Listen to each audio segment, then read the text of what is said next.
Hello, everyone, and welcome to this live session.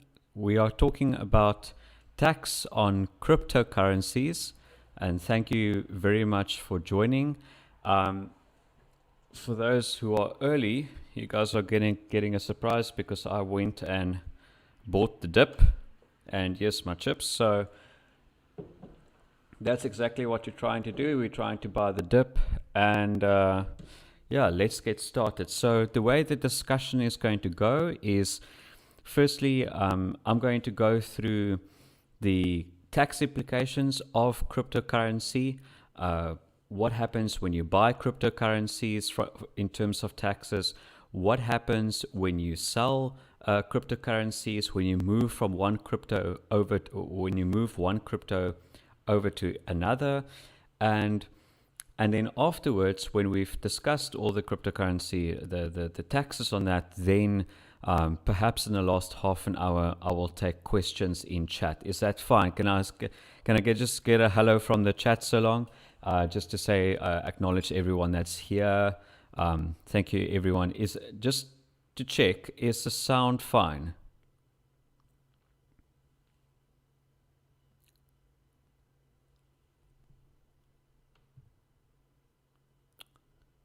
Okay. So far, I'm not sure if you guys can hear me. So perfect. Bulumko, thank you. You say hello. You can hear me, right? Just want to check the sound before I get started. Okay, sound is good. Perfect. Welcome, everyone. All right, so let's get started. Thank you. Just again, thank you for being here. It's a Friday evening. It's 7 o'clock. You could be doing better things than watching a video on tax on cryptocurrency on a Friday evening. But here we are, and this is Banker X Live. Okay, let's go. So when we have to consider the taxes on cryptocurrency, the first thing is what happens when you buy any what happens when you buy any cryptocurrency, whether it's Bitcoin, Ethereum, Dogecoin. And before we buy, you first have to decide, what is my intention behind the purchase? So is your intention to buy the Bitcoin and then trade it regularly, or is your intention to buy and hold the Bitcoin? And to go into the meaning of intention, the big important thing about intention is, what is your reason for doing that? When your intention is to invest long term, then it's clear that when you buy a house, for example, and your intent of that house is to receive rental income over a long period of time, you have an investor's intent with that property.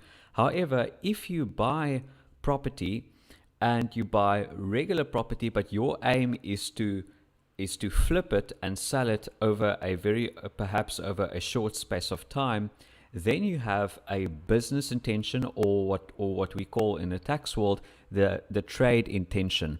And the specific wording is that the intention is, it's a scheme of profit making. So that is very important. When the scheme of profit making is there, that means that you want to make short-term profits rather than long-term gains. Okay, so that's the first thing that you have to note, that you have to decide what is my intention in buying cryptocurrency.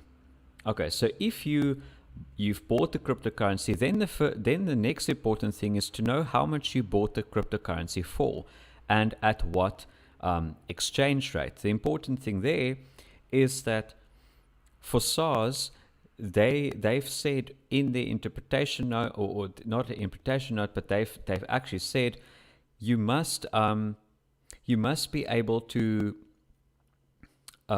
write down or note down the exchange rate, or both the exchange rate if you bought it in dollar value, and you have to write down the market value at which you bought the coin.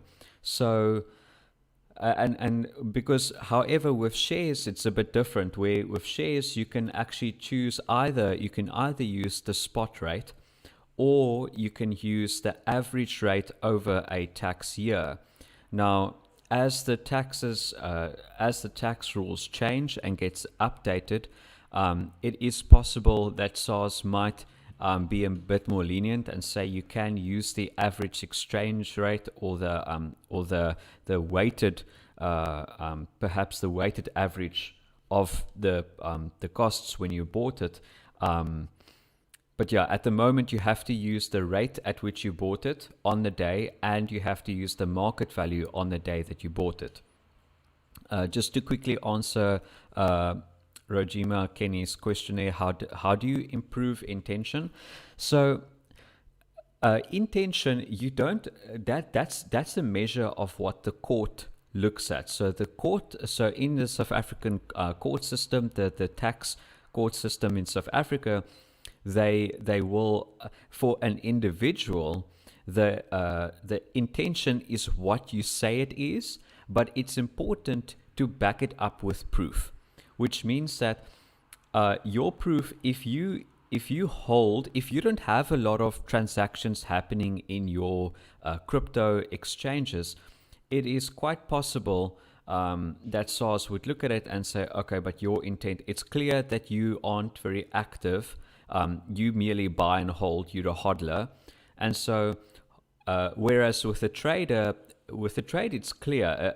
For a trader, it's quite easy to say what's the intention, because the activity, there was a joke tweet the other day that said, you tell SARS that you're an investor and you disclose it as such, but then when you send them your transaction details, it's actually 2,400 transactions that happened in like a month or whatever. So that is, the more transactions there are, the more it looks like you're a cryptocurrency trader, and the less transactions, or at least the more active the account is, the more it will look like frequent trading.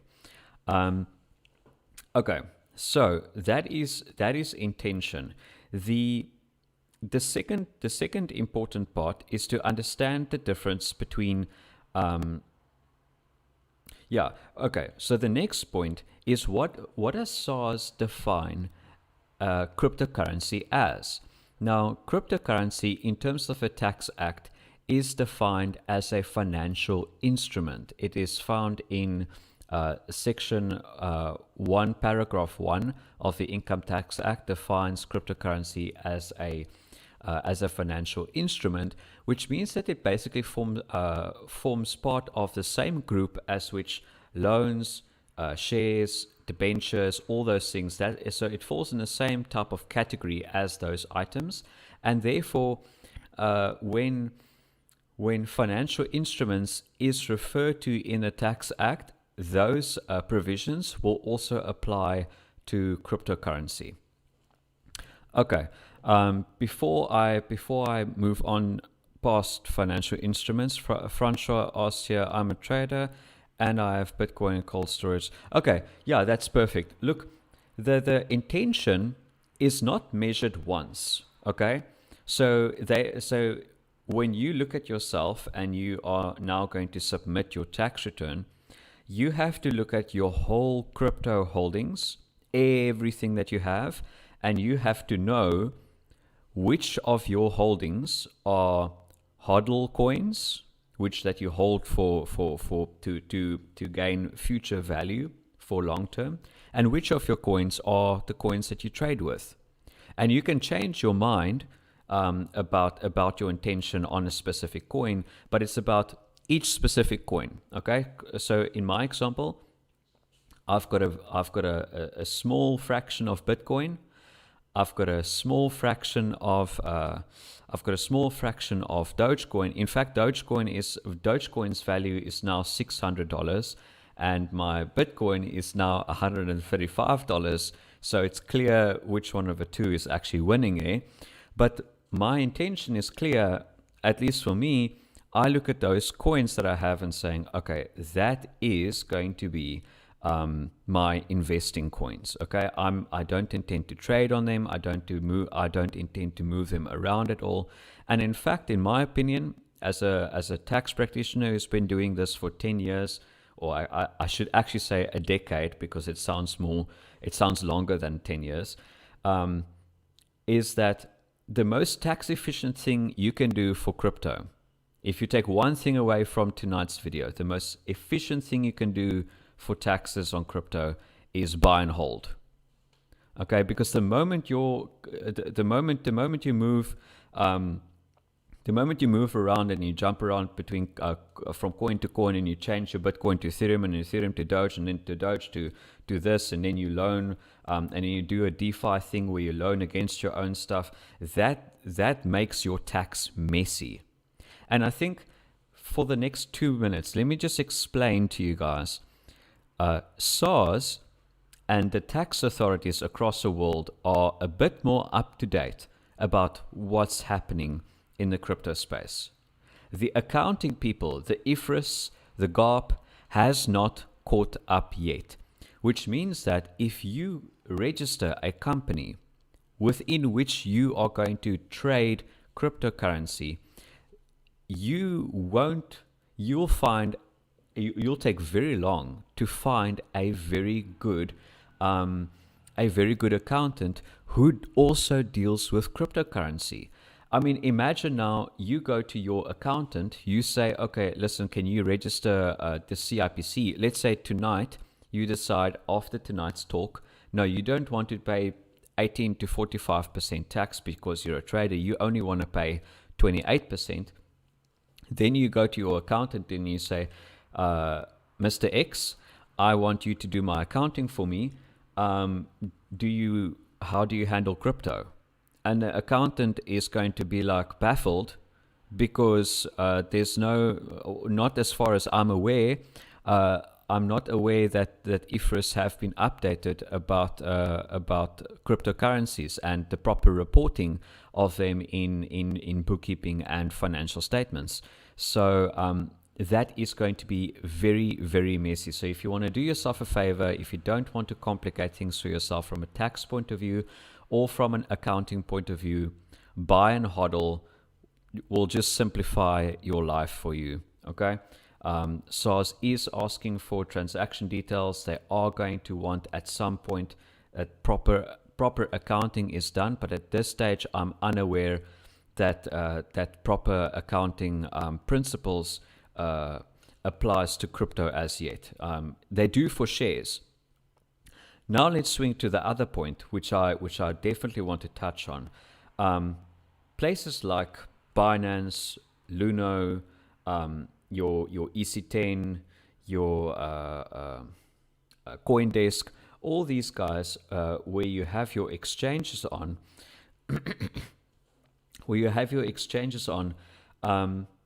they can give you the transaction history on which you do your trading and whatnot. So you can get your history from it, and then you should be able to disclose that with SARS. That should be fine.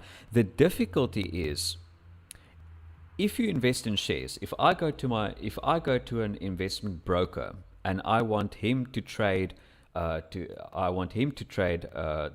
shares on my behalf, I give him 100,000 rand, 10,000 rand, or whatever, and he trades and he's very active.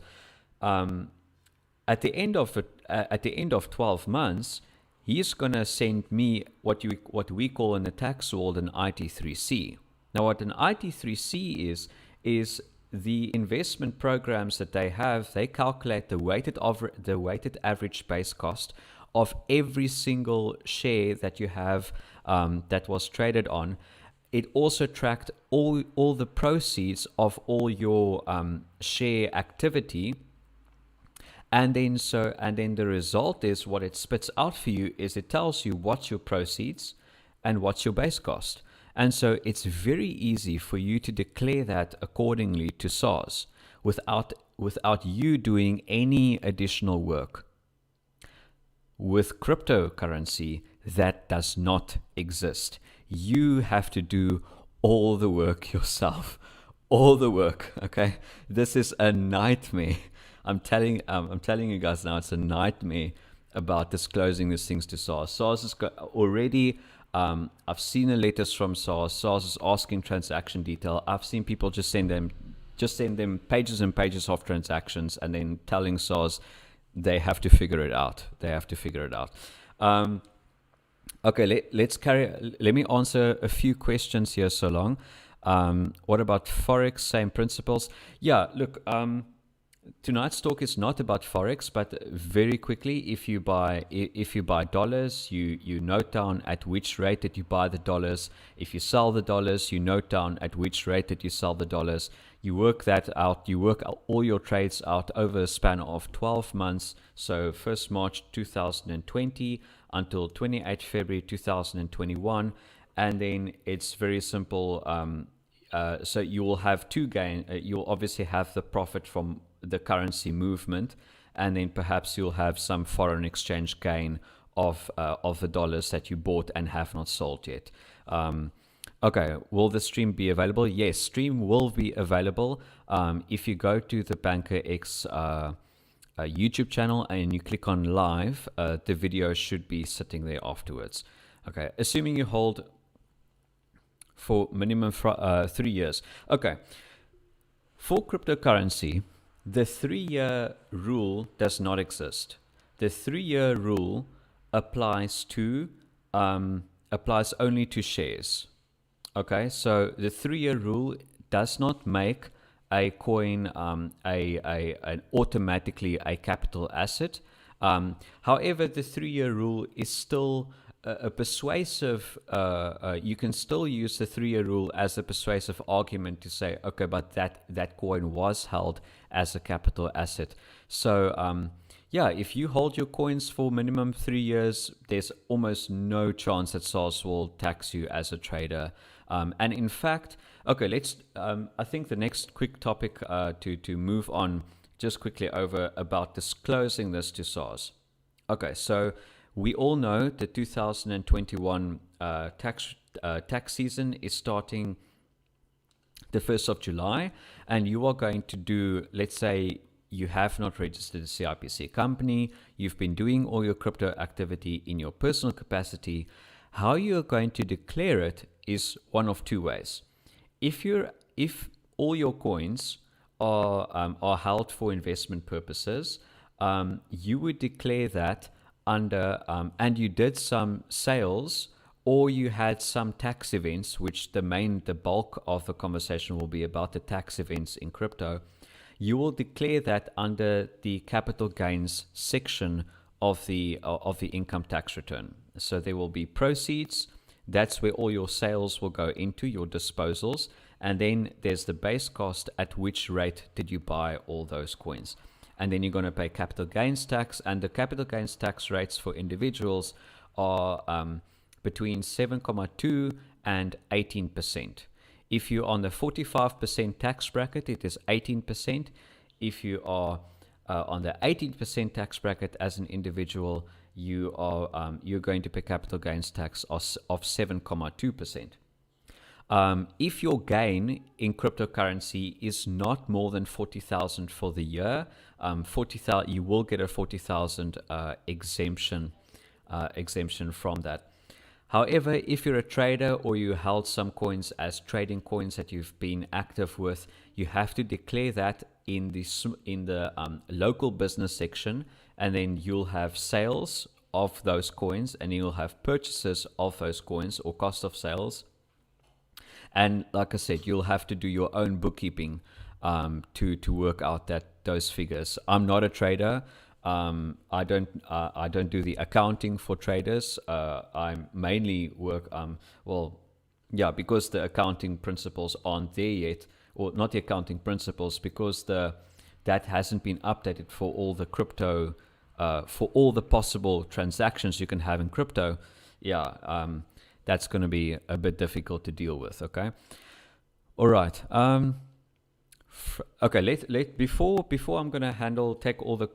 We've got about 11 minutes, 10 minutes left of teaching, and then I'll do a full Q&A until 8 o'clock. Okay. All right, let's look at the tax events. The first tax event, the obvious tax event, is when you buy. The moment you buy a cryptocurrency, it's either going to form part of your base cost. I've got my dip here. So I bought the dip tonight. Let me just open this baby up. Okay, so I'll wait on that for now. All right. So the moment you buy the cryptocurrency, you'll either have a base cost value of that crypto, or you will have a cost of sale value for crypto. Okay, so that's the first thing to make note of. The second thing to make note of, let's look at all the taxable events. Taxable event number 1, selling your coin into fiat. Okay, so you sell your Bitcoin and you take the ZAR, or you sell your Bitcoin and you take the dollar, or you sell your Bitcoin or you take the euro. Okay, so that is going to be taxable event number 1. Taxable event number 2 is changing the Bitcoin to Ethereum, or changing the Ethereum to Bitcoin, or changing the Dogecoin into Ethereum. And those movements are what you call exchanges. So the same on a share platform. If a share trader, if your broker, sells 100 Sasol shares and then buys 10 M10 shares, it was just an exchange, okay? But it's still 2 taxable events. It's still 2 disposals, okay? So that's taxable event number 2. Taxable event number 3 is if you get paid in a cryptocurrency. So if you get a job, and this company is a very 2021 company like Banker X, and Banker X decides they are going to pay their team in Dogecoin, which will never happen under Kaushik's watch. That is again a taxable event. Okay, so if you receive Bitcoin or Ethereum or Dogecoin as payment for receipts or whatever the case may be, that is a taxable event. In fact, that's a salary, so it would actually be taxed at normal tax rates. Okay. If taxable event number 4 is if you use your cryptocurrencies to buy items, to buy goods and services. So if you use it to buy a plane ticket, if you use it to buy a PlayStation 5, you've basically sold the crypto for the item, and so that creates a tax event. So as you can hear, there's many scenarios. Okay, another one, tax event number 5, is when you gift somebody your Dogecoin or your Bitcoin or whatever the case may be. If you gift it, there is going to be donations tax implications. Okay. The other thing to make note of, taxable event number 6, is your crypto holdings do form part of your estate. Okay, just like a share portfolio. So it forms part of your estate. So as you can hear, there's very few things that you can do with your crypto other than holding that will not create a tax event. Okay, even if you download, like I've heard of these funny things. These crypto guys are always trying to find a way to skin the cat, and it's a bit frustrating. Even if you download the coins into a wallet and you take it off the exchange, look, I don't know how that works because I'm not a crypto expert, but I would imagine the moment you download into a wallet or a protected USB, it still holds a value. But then it matters with what do you do with the item. So imagine now you've got this holding inside this USB, and then you give it to somebody. That would be a donation. Okay. So then the thing that you've got in your hands, that physical thing where all your crypto is stored on, that has the value of everything that you have in there. So I'm just going to be clear on that. So those are all the taxable events. I'm now going to open the floor for the other thing. Cryptocurrency and the trading of cryptocurrency, buying and selling of cryptocurrency do not attract VAT. It doesn't attract VAT. Okay, so it's a so it's not a so you can have a company. Your turnover can be more than $1 million, and there won't be any VAT implications on that. Okay, let's take the questions. If you delete your emails, the boss man. If you delete your emails from if you delete your emails, SARS can still bite back at you. Delisa, listen, I can't help if you say Section 21I or Section 21L. At least give a bit more context. Let me know if you've got a question about Section 24I. Okay, if a friend kept his crypto for 3 years and it's worth 50,000 Rand, which dipped into 30, could he have made a decent profit instead of a 20,000 loss? Well, the thing is, it dipped to 30,000, so then you have to buy the dip. But yeah, I mean, if it dips to 30,000 and you haven't realized the gain, meaning you haven't sold the crypto yet, then there's no loss yet. You can still hold, and maybe it will go back up to 50K. But if he sells at 30, he is going to have a capital loss. Okay, that's just very clear. Yeah, I hope that answers your question.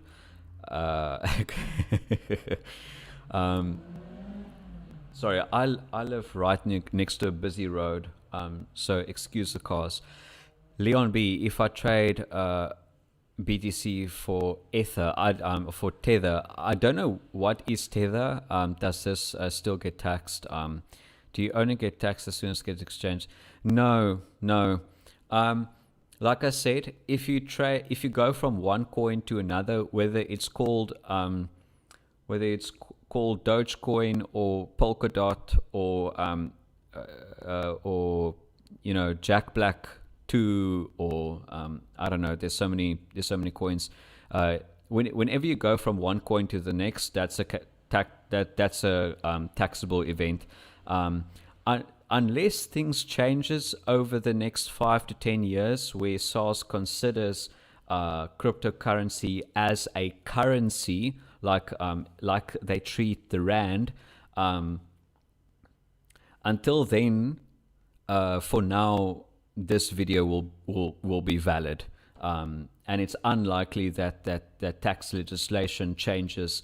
Like next year, they're going to change the nature or the meaning of cryptocurrency from financial instruments into a normal currency, and what that specifically would mean for South Africa, because that's a big deal. Okay, so at least for the next my best guesstimate would be for the next 5 years, this is how the tax is going to work on crypto, until we have proper accounting, proper GAAP, proper IFRS on it, to help the poor accountants that must deal with all the crypto trading happening and all the loans and DeFi loans and yeah, I don't know. the things that people catch on with crypto is a bit crazy for me. All right. Very informative. Define a trader. Okay. A trader is this. I buy a car. Car is a bad. Property is still the best. Property is still the best example. I buy a house. Okay. I don't intend to sell the house. I intend to keep the house either for myself, or I put a tenant in there and I charge rent. And I do that over a long term, and eventually I sell it. That is buying with an investor's intent. Okay, it's clear, it's simple. Okay, guys, tax is not as complicated as it seems. Okay, luckily we've got court cases to help. All right, if I buy a property like Vusi in our Banker X team, the property guy, if he decides to buy and flip the property and sell, buy and flip, and he does 13 flips through the year, he's a trader. The property is no longer held for long-term investing, for long-term value added, the rental income that comes in. Okay, then the property becomes the commodity.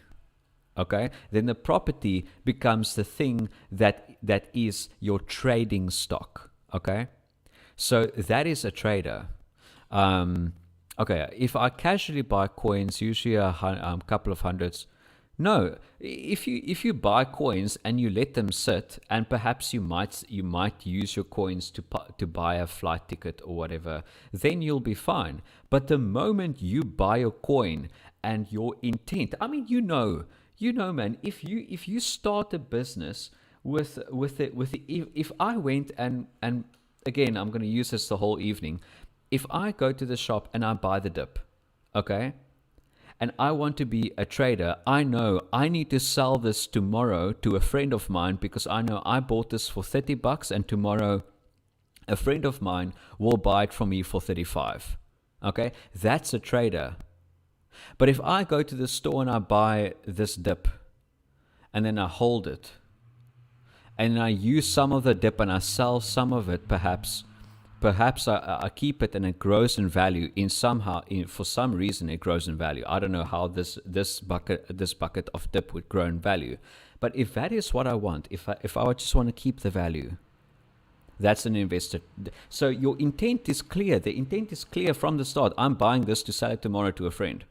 I'm buying the Bitcoin tomorrow to sell, to exchange it over to Doge because Doge is going to jump because of a tweet that Elon sent. Okay, your intent is clear. The tax courts, they call it the Ipsi Dixit. You can Google it. Let me put it into the chat. I think it Ipsi Dixit. Okay. We're going to learn Latin phrases with Banker X here. Okay, that is what the courts test. And just about intention, to go back to intention, I've got a pastor who says, it's your direction, not your intention, that determines your destination. And what that means is if your intent is to buy and hold, but now you start trading, then you've changed direction. You've changed your intention. Okay, so you must be clear. You must know what you do with your coins. You can't wander. Okay, let's carry on. If you receive crypto from staking rewards, I don't know what staking rewards is. If you can explain to me in the chat what staking rewards is, that would be helpful.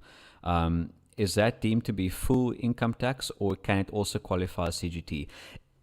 If you receive crypto, I would first ask the question, how did you receive it? So, for example, if I go to the casino, or if I play the lotto and I win money on the lotto, or I win money at the casino, if I do it as a once-off, that's a capital receipt and it's not taxable.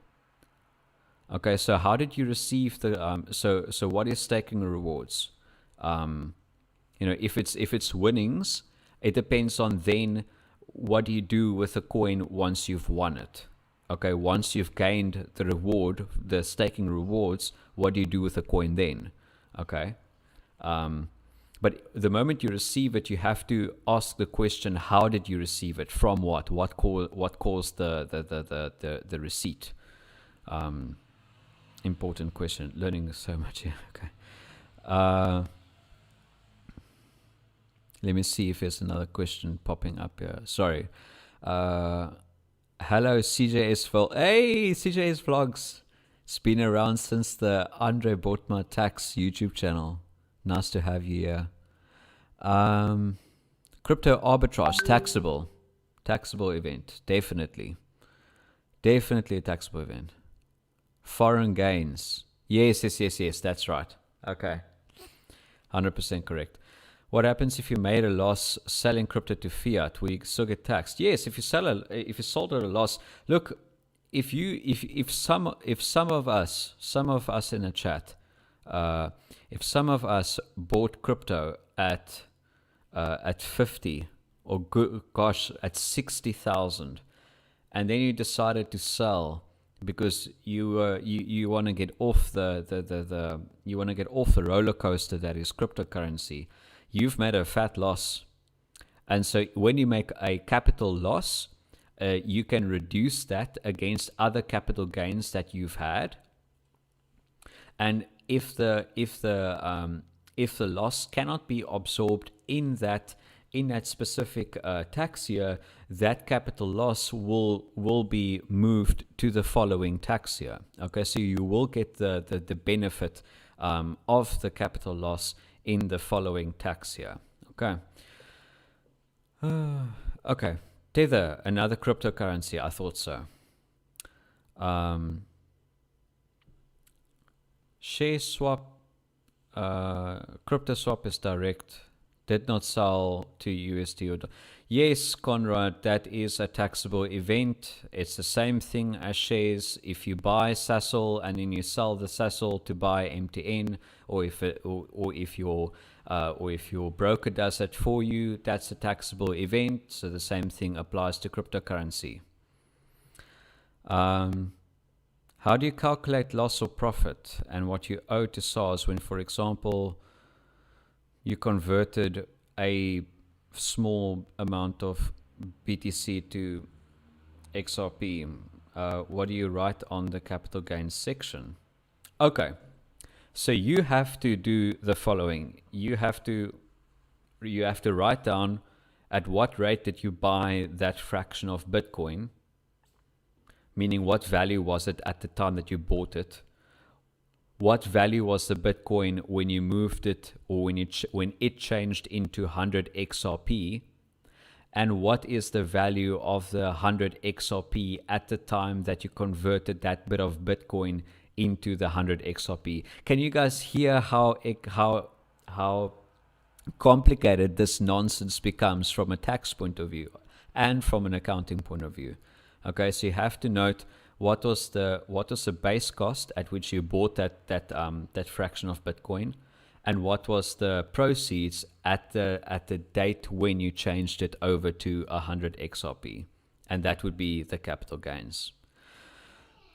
Buying credits from a supplier monthly paid via crypto.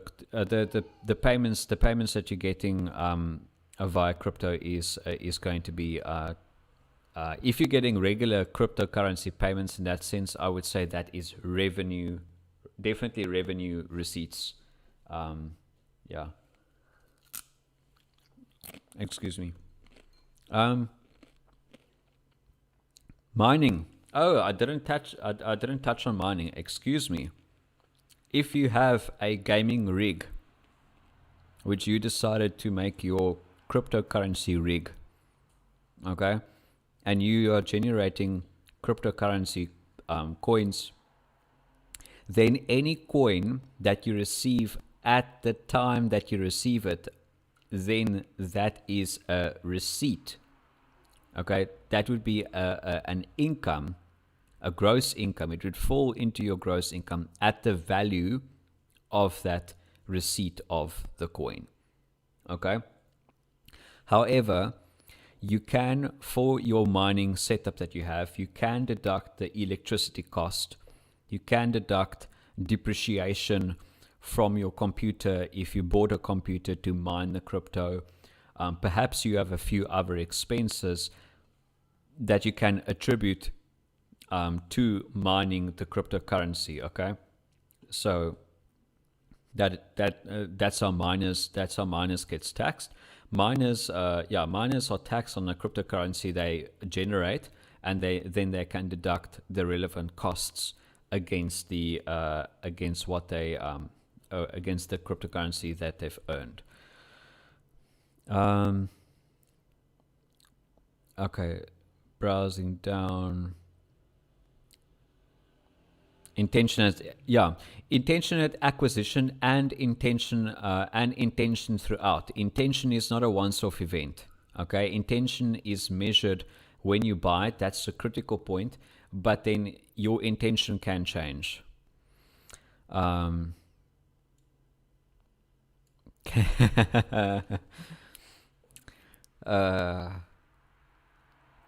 Staking is like rewards interest for locking up your coins. Yeah. So staking, so the interest, as if you're holding it inside a bank account, that interest I imagine would be a taxable. You need to make note of the interest that you're earning, the staking rewards that you're earning. That is definitely that would form part of your gross income, part of a gross income definition. All right. So yeah, is crypto an exchange item? No. No, I would not say it is. Cryptocurrency is a financial instrument. It's like a share. Okay, it's like a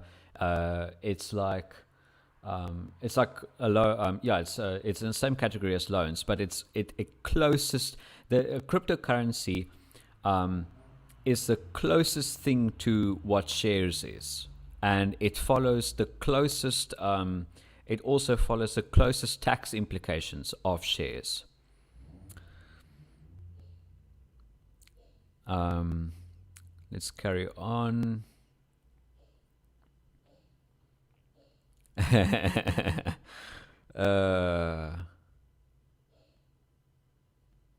This is a bit ridiculous. Yes, it is a bit ridiculous. Hold on to your coins.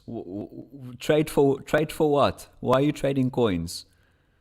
Trading you can't.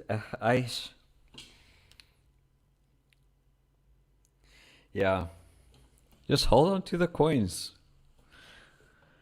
You don't. Yeah. Okay. Let's be helpful. If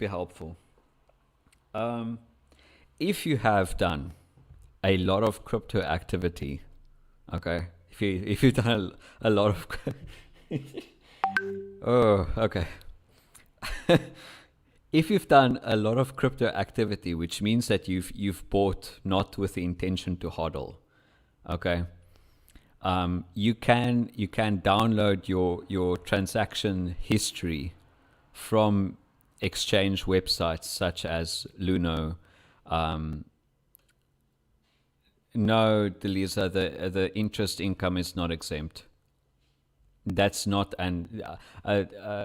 the interest is from bank, is what you would earn from a bank. I would interpret it. Me as a tax practitioner, looking at the definition, I would not consider the interest that you earn on crypto to be exempt from to fall into that exemption, that the local interest exemption. All right. Where was I? Okay. If you've had in the past, you've done a lot of crypto activity, okay, and you need to now declare to SARS. The 1st of July is coming up, 2020, 21, declaration season is coming up, and you need to tell SARS you've done some trading. So okay, I'm gonna give you guys value. This is what we call value. All right. SARS's first port of call to know what you've done in crypto. Okay. Level one is what you submit on your tax return. Okay. Level 2 is SARS asking supporting documents for what you submitted on your tax return. Supporting documents are RP5, medical aid, retirement annuity, donation tax certificates, perhaps even interest income from a bank that you declare an IT3B, perhaps an IT3C. At that stage, you can actually just tell SARS that you've made X amount of sales on your crypto and you've bought X amount of crypto, and that's what you submit as supporting documents. Okay, so the first level that SARS checks at is what did you submit to SARS on your tax return. The second level is what do you submit as supporting documents. Then third level. So SARS have to jump through 3 levels of disclosure. Okay, 3 levels of disclosure. The first one is what you declare on your tax return.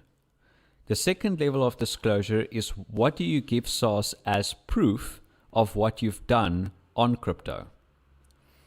The third thing is then SARS is going to ask, perhaps they might ask, please send us your cryptocurrency activity. And then you are going to send them the statements from Luno, the statements from Binance, the statements from wherever you hold your coins, wherever you've got your exchanges. So yes, 3 levels of disclosures. And I'm here to teach. If you do not disclose, you are at risk of non-disclosure penalties. Okay, so and the penalties ranges between 10% to 200%. I'm just going to immediately talk to David here. My tax guy told me that the IRS still has no clue what they are doing about crypto. I'm not giving them a dime. Okay, good luck. Good luck. Yeah? I've done my part to say that, non-disclosure is penalized. It's not on me. It's not going to be on me. If SARS does a background check, they can get the transaction history. Easy peasy. Check on your ID. You use your credit card, right? You use your Visa card, your MasterCard to buy crypto, right? Right. So SARS will know. SARS can find out. Okay. So just do the right thing. Disclose your stuff in whatever manner, as long as you disclose it. Okay. SARS has got to deal with what you disclose. That's how it works. SARS hasn't figured things out yet. Okay, crypto has been around since 2013, even prior. SARS don't know what the hell. SARS don't know what the hell's happening, but they do expect taxpayer honesty, taxpayer disclosure. Okay. Whew. Sorry. Let me just get back up to the questions here.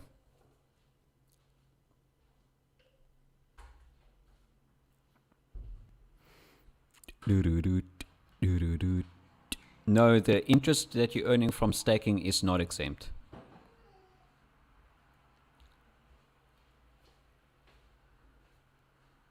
No, no. This dude is telling you not to trade when he bought 5. Yes, Kashik, I'm buying because I'm hodling the coins. I've got X amount of Doge coins and I'm not selling. Long-term holding. Okay. Let me see. What happens if you're zero way to provide your crypto activity? Ooh, good question, Francois. What happens if the exchange doesn't exist? I don't know.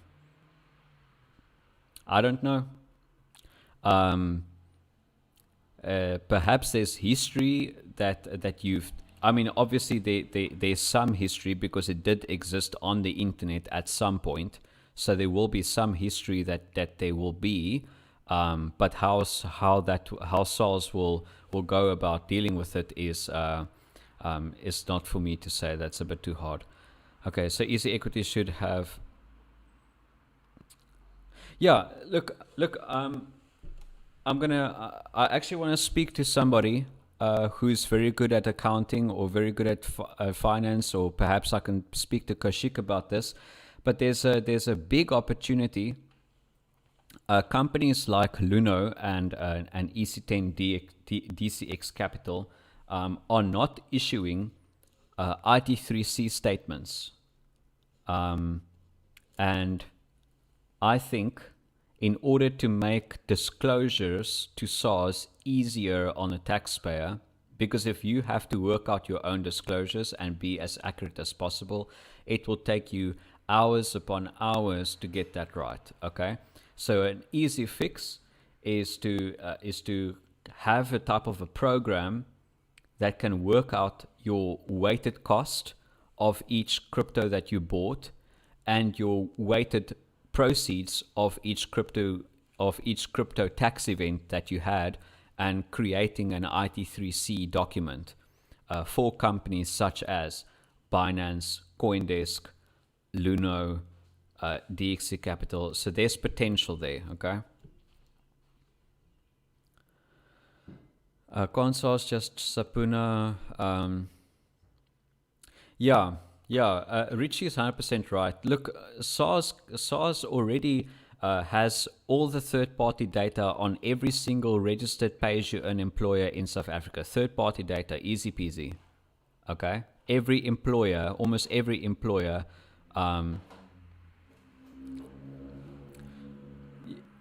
If there are loopholes, you can speak to your tax guy and he can help you with them. Okay, I'm here to teach. I'm not here to talk about loopholes. I'm here to teach how the tax works, and then you come to me for a tax consultation. Okay, if you want to try a loophole out. So SARS has got the third party data from employers. They've got the third party data from medical aids. They've got the third party data from investment houses. It's not going to take much from SARS to get the third party data from crypto exchanges. Okay, so I'm warning you guys. It's within SARS's capability to get this stuff.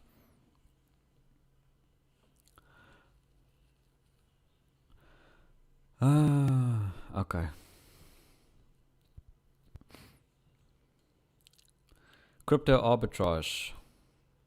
Yeah, it's gonna form. Yeah, it's gonna go into income tax. I would need to understand how does crypto arbitrage work. What's the accounting? How does that work? And then one figures out how to disclose the taxes to SARS. Can I pay you in crypto to write my taxes? No, you can't. Yeah. What if I've done 1,000 transactions in 1 month? Is that a problem while paying taxes? Well, it's not about the transactions, Surrender. It's about how much profit are you making. Okay, if you're not making a profit in your trades, then the income tax isn't going to be a problem. Question: is it ethical to exploit tax loopholes? And if yes, what loopholes currently exist in? Okay, I'll give you guys one. I'm gonna give you guys a loophole in the last 7 minutes for crypto. Okay, just hold on. Is it ethical to exploit? All right. So what if you have 5 million in value in crypto and you don't want to pay tax in South Africa on it? There is an offshore structure, legitimately, that you can set up. It's expensive to set up. It has to do with an offshore company. I think it's Isle of Man. Not sure. And then there's an offshore trust in there. Okay? Very complicated. And then you can pay zero tax. But you're going to pay a lot of fees to get that structure set up. And now the next thing about loopholes. Here's the thing about loopholes. Okay? So it's called the general avoidance principles, general anti-avoidance principles.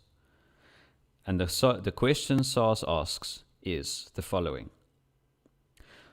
Would you set up this structure, or would you do this thing in the normal course of business?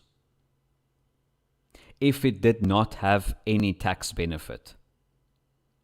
Which means that if you are setting the structure up, if you are doing the loophole, you are doing the the gross tax avoidance thing purely for the tax benefit, then SARS will close that loophole.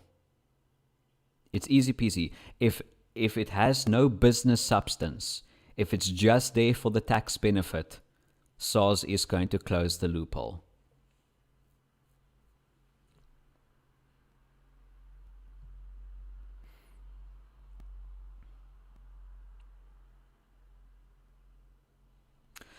If you're a trader, last in, first out, if the order of Bitcoin is sold to determine the CGT from old,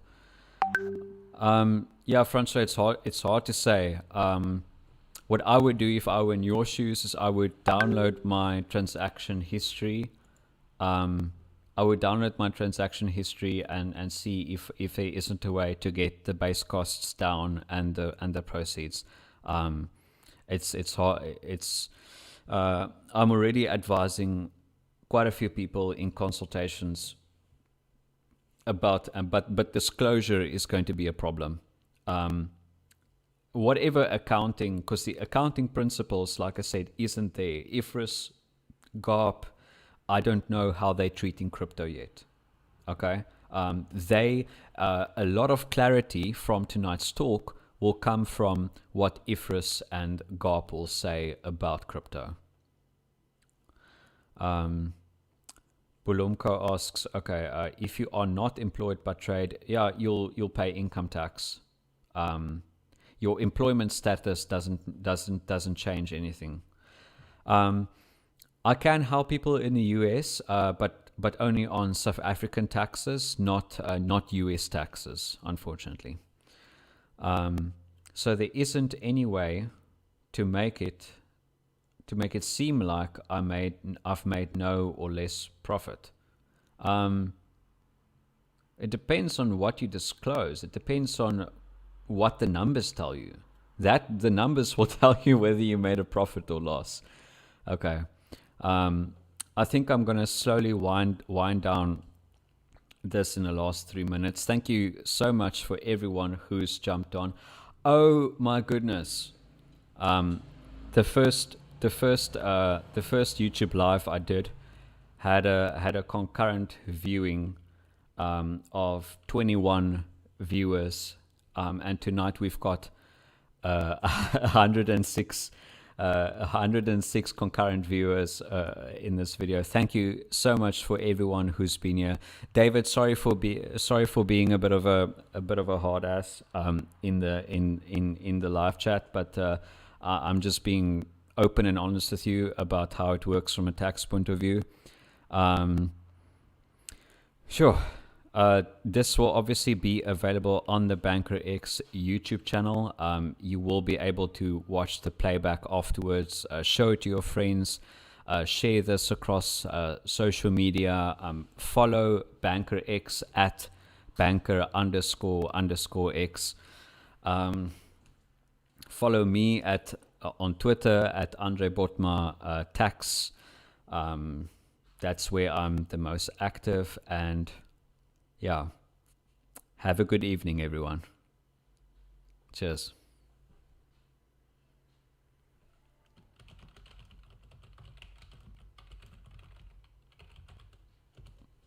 Oh, and buy the dip.